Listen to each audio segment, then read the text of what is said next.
Hey guys, thanks for joining me. Like you, I'm at home most of the time getting my workout in. One thing I want to point out is how you can use a weighted vest to improve that muscle and strength. Here's a few tips that I wish I knew before I bought my first weighted vest. First things first, they are heavier than you think.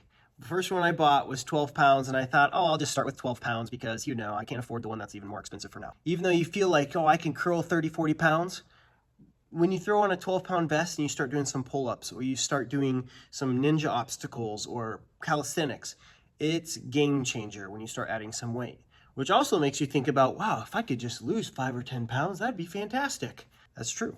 That makes a big difference in this world, especially when it's a strength to weight ratio sport. 12 pounds is still a lot of weight. Number 2, fit. You want to make sure that it actually fits you pretty nicely. I have a couple different ones here. This one, even though it's one of the cheapest ones on there on Amazon, I will leave it linked down below.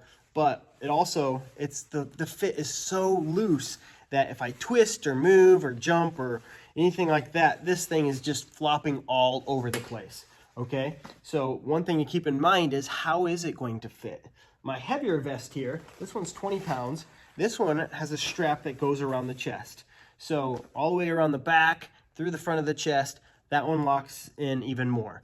But there's even one by Hyperwear. That one actually is like a full suit, but it leaves your shoulders free. So that one's really nice, but we'll get to more of why the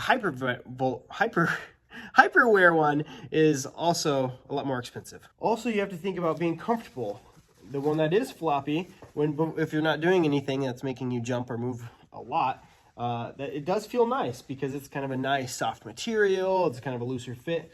Where this other 20-pound vest one, especially if I'm wearing a t-shirt, you're going to start to feel that because it's a nice thick canvas, it's built to last. But if you're not wearing a t-shirt, you're going to feel that rubbing on your shoulders. Again, that's where the Hyperwear comes in nice because it's a nice tight fit. It doesn't wear on your shoulders as much.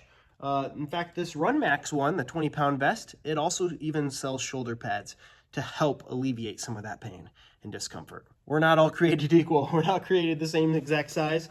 A lot of them just have a simple chest strap across the front that you can adjust, but they don't adjust in a lot of different ways sometimes. Where this one, this is like a 10-pound vest, again by RUNmax. You can adjust the shoulder size and the tightness around the chest. Okay, this one doesn't have a lot of adjustability. The 20-pound one, you can adjust around the back. Like I said, that allows it to, you can't adjust it up and down at all, but you can adjust the tightness around the chest. Speaking of adjustable, allows you to take out some of the sand packs. So then it's a little lighter for you. That is actually kind of convenient because then you can buy the 20-pound vest. You can take out half of the sand. So now you're down to a 10-pound vest. So you can work your way back up. Or if you're sharing it with someone else, you can have that as an option.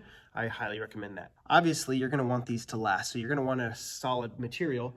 And that's where the cheaper one, it is a nice soft material, but it doesn't feel like it's gonna last a long, long time, especially for a lot of use. I don't use this one a ton, so I think that's why it's worn nicely, where these RUNmax ones are nice heavy canvas. That's gonna be built to last. Same with the Hyperwear vest. That one's built to last. It's a very nice material. I've used one personally, but I've never owned one. Obviously, you get what you pay for, just like anything. This blue one is nice and cheap.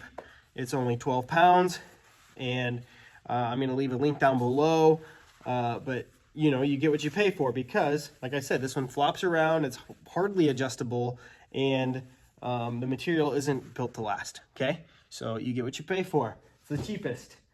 The RUNmax one, highly adjustable with the weight, adjustable at the waist, super not comfortable with it without a t-shirt on. Sometimes if you have a long sleeve shirt on or anything like that, it's okay, but you might still get some rub marks on like that. The Hyperwear is fantastic when it comes to this, but it's also by far the most expensive. I think it's over twice the cost of this one. I think I paid $40 or $50 for this RUNmax one. And the Hyperwear is over $100 for a 10-pound vest. Now, again, you get what you pay for, but I hope that helped you. I'm going to leave some links down below to some products that I recommend, including these. But if you have any other questions, please leave them in the comments down below. I'm happy to help. But as you're at home working out, during this COVID-19 disaster. I hope that you're, number one, safe, and number two, you have the knowledge to be able to train better for whatever your goals are. So until next time, see ya.